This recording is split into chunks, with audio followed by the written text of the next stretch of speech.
ஆணுறுப்பில் வளைவு, அதே மாதிரி விரைப்படையும் போது சுரீர்னு அங்கே எறும்பு கடித்த மாதிரி வலி, இது எதனால் வருகிறது அப்படின்னு ஒருத்தர் கேட்டிருக்காரு.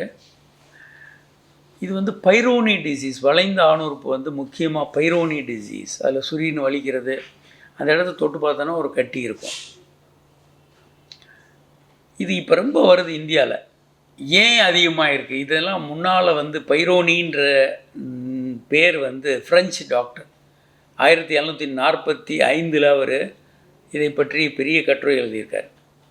அதனால் அவர் பேரே இதுக்கு வச்சாங்க. அதுக்கு முன்னாலே அரிஸ்டாட்டில் காலத்துலேருந்தே இந்த மாதிரியான பிரச்சனைகளை பற்றி மென்ஷன் பண்ணியிருக்காங்க, எல்லோரும் சொல்லியிருக்காங்க. ஆனால் இதை பற்றிய மிகப்பெரிய ஒரு ஆய்வு கட்டுரை எழுதினவர் பைரோனி, டீலா பைரோனி அந்த டாக்டர் பேர். ஆனால் அன்றைக்கெல்லாம் இது ஒரு வெஸ்டர்ன் மேற்குலகத்தை சேர்ந்தவர்களுக்கு அவர்களுடைய நோயாக கருதப்பட்டது. ஆனால் இன்றைக்கு இது பரவலாக இந்தியாவில் இருக்கிறதுக்கு என்ன காரணம் அப்படின்னு பார்த்தா, முக்கியமாக ஒரு காரணம் சர்க்கரை நோய்.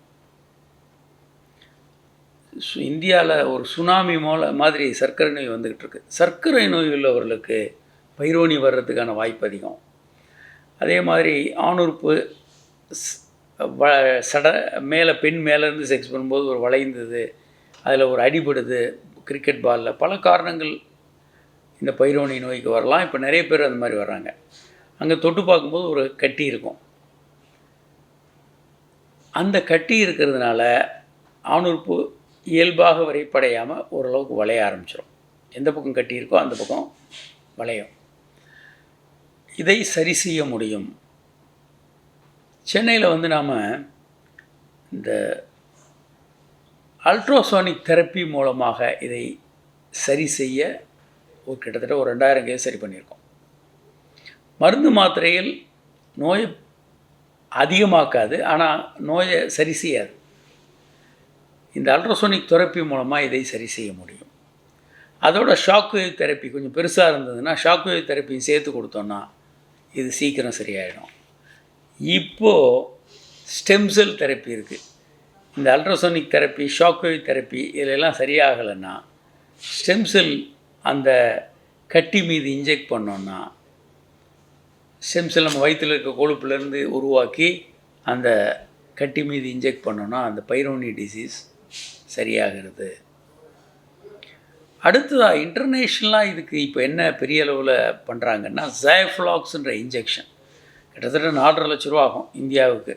அதை இம்போர்ட் பண்ணி அதை ஒரு 12 இன்ஜெக்ஷன்ஸ் அந்த கட்டி மேலே போட்டோன்னா அது கரைஞ்சிரும். இந்த மாதிரியான பல்வேறு சிகிச்சை முறைகள் இருக்குது. இதை சரி செய்ய முடியும். அதனால் பைரோனி டிசீஸ் இன்றைக்கு சரி செய்ய முடியும். விட்டமின் இ, கோல்சிசின், நிறைய மருந்துகள் அதுக்கு கொடுக்குறாங்க, டமாக்சிஃபன். ஆனால் அந்த மருந்துகளுக்கு மிகப்பெரிய ரோல் இல்லை.